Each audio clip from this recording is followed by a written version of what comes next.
The mark itself, a system, not just a symbol.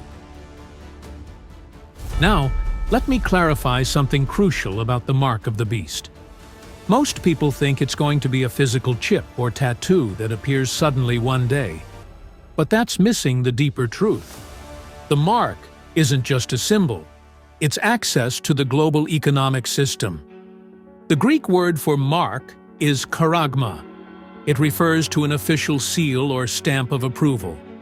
In John's day, you needed the emperor's mark to conduct business in the Roman Empire. The mark of the beast is the same concept on a global scale. Without the mark, without compliance with the global system, you're shut out of economic life. No buying, no selling, no traveling, no existing within the system. However, Jesus already stated 5 traits of those that will refuse the mark. Trait number 1, they are watchful. Watch therefore, for ye know not what hour your Lord doth come. Matthew 24:42. The people who refuse the mark are not sleeping through prophecy. They're not distracted by comfort. They are alert. They are paying attention. They understand the times. They don't follow the news. They follow the word. These are people who saw it coming and prepared their hearts in advance. There are more verses in the New Testament commanding believers to watch than to work. God's priority in the end times is your focus, not your busyness. You won't say no to the mark by accident. Only the watchful will be ready. The mark won't come with flashing warnings. It will come with subtle control. Only the watchful will see through it. Trait number 2, they are not deceived. Take heed that no man deceive you. Matthew 24:4. Jesus starts his entire end times teaching with this warning. Why? Because deception is the first tool of the Antichrist. False peace, false unity, false saviors. The people who refuse the mark will not fall for lies, even when they sound beautiful. They test everything by the word. They know truth matters more than comfort. What if the Antichrist looks like a man of peace, and millions of Christians follow him? It will feel safe. It will feel right. But those without discernment will fall headfirst into the lie.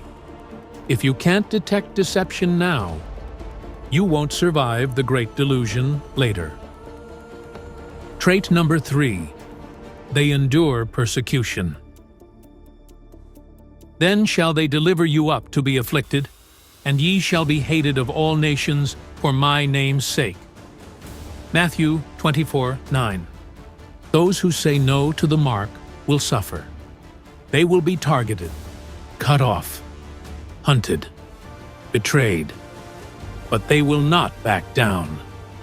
They understand what Jesus said, "He that shall endure unto the end, the same shall be saved."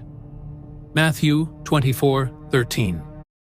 I'm going to tell you a story about humanity. These are not casual believers. They are warriors. They know Jesus is worth more than their comfort. There are more Christian martyrs today than at any other point in history.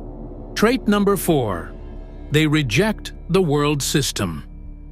Come out of her, my people. Revelation 18:4. Those who refuse the mark are not attached to the world. They don't idolize success, fame, or comfort. They already let go of the system, so when it turns, they don't bend. They live for a different kingdom. They don't look like the world. They don't think like the world.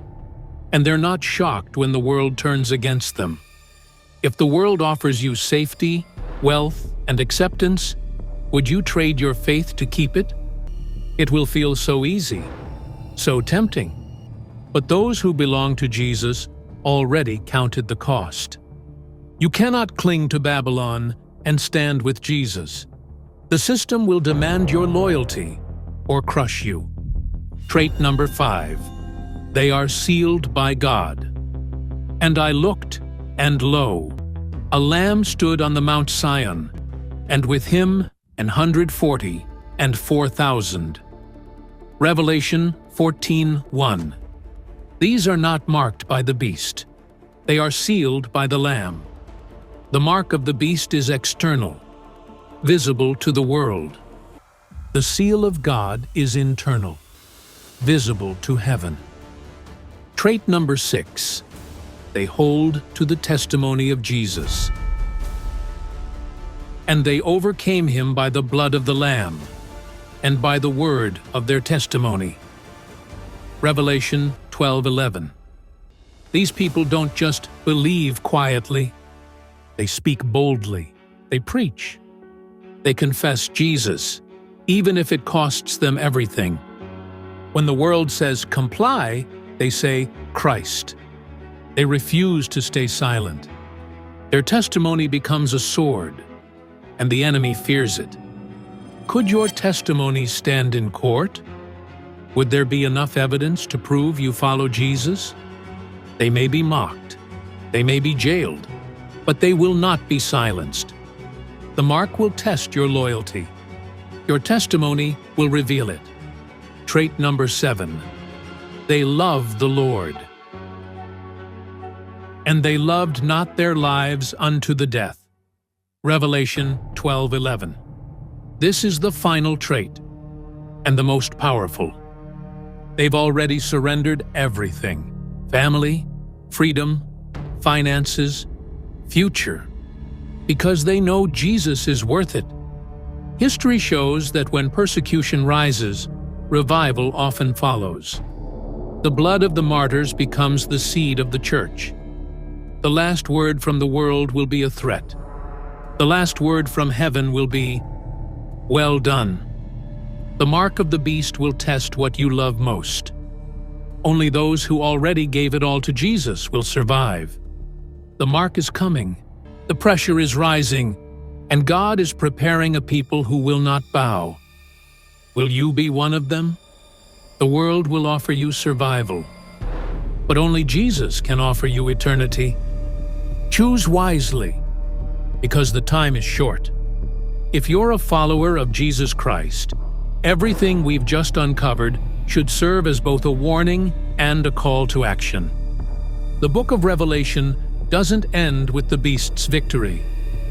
Chapter 14 shows us the 144,000 who refuse the mark, who have the Father's name written in their foreheads instead of the beast's mark in their hands. And I looked, and lo, a Lamb stood on the Mount Sion, and with him 140 and 4,000, having his Father's name written in their foreheads. Revelation 14:1. But Revelation also gives us a sobering warning. And the third angel followed them, saying with a loud voice, "If any man worship the beast and his image, and receive his mark in his forehead or in his hand, the same shall drink of the wine of the wrath of God,